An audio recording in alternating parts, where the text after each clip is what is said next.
लोकसभा चुनाव के पहले चरण का मतदान बिहार में हो चुका है, लेकिन बिहार से जो आंकड़े निकलकर सामने आए हैं वो काफी ज्यादा चौंकाने वाले हैं। पिछली बार की तरह इस बार की मतदान का आंकड़ा काफी ज्यादा कम है। ऐसे में इस बार के मतदान में लोगों की बेरुखी साफ तौर पर नजर आई है, क्योंकि नवादा से जो हालात देखे गए हैं वो बेहद चौंकाने वाले और चिंताजनक है।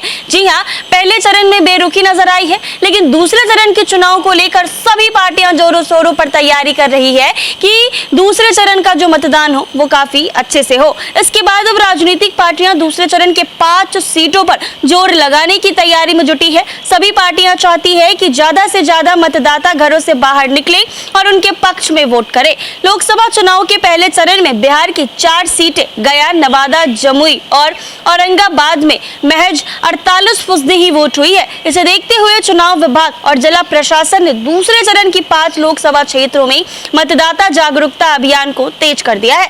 मतदान प्रतिशत में गिरावट का नतीजा है कि नेताओं के दौरे पर भी बिहार में बढ़ गए हैं। दूसरे चरण की 5 सीट किशनगंज, कटिहार, पूर्णिया, भागलपुर और बांका पर अभी सभी पार्टियों की निगाह टिकी है। दरअसल पहले चरण के मतदान ने पार्टियों की धड़कन बढ़ा दी है। दूसरे चरण में वो लोकसभा क्षेत्र है जहां साल 2019 में वोटिंग का प्रतिशत सबसे अधिक रहा। 2019 में कटिहार में वोटिंग का प्रतिशत 67 रहा। उसके साथ बिहार में सबसे अधिक वोट परसेंटेज वाला लोकसभा क्षेत्र था। दूसरे नंबर पर किशनगंज जो कि 66% के साथ रहा। वहीं पूर्णिया में भी 65% वोट पड़ी। तो 26 अप्रैल को यहाँ मतदान होना है। इसके लिए 24 तारीख को प्रचार खत्म हो जाएगा। किशनगंज में मोहम्मद जावेद कांग्रेस और जदयू प्रत्याशी मुजाहिद आलम के बीच मुकाबला है। कटिहार में दुलाल चंद गोस्वामी जनता दल यूनाइटेड और उनके खिलाफ कांग्रेस के तारिक अनवर खड़े हैं। पूर्णिया में मामला त्रिकोणीय बना हुआ है। यहाँ एनडीए की तरफ से जदयू की मौजूदा सांसद संतोष कुमार हैं।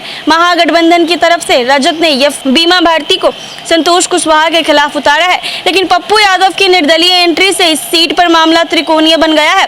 इधर भागलपुर से महागठबंधन की ओर से कांग्रेस ने अजीत शर्मा को अपना प्रत्याशी बनाया है। वहीं जदयू की तरफ से एनडीए के प्रत्याशी अजय मंडल चुनावी मैदान में उतारे गए हैं। पिछली बार भागलपुर में 57% वोट पड़े थे। बांका की सीट पर गिरिधारी यादव जनता दल यूनाइटेड और जयप्रकाश नारायण यादव आरजेडी प्रत्याशी के बीच सीधी टक्कर होनी है। पिछली बार भी दोनों ही प्रत्याशी आमने सामने थे। बांका में 58% वोट पड़े थे।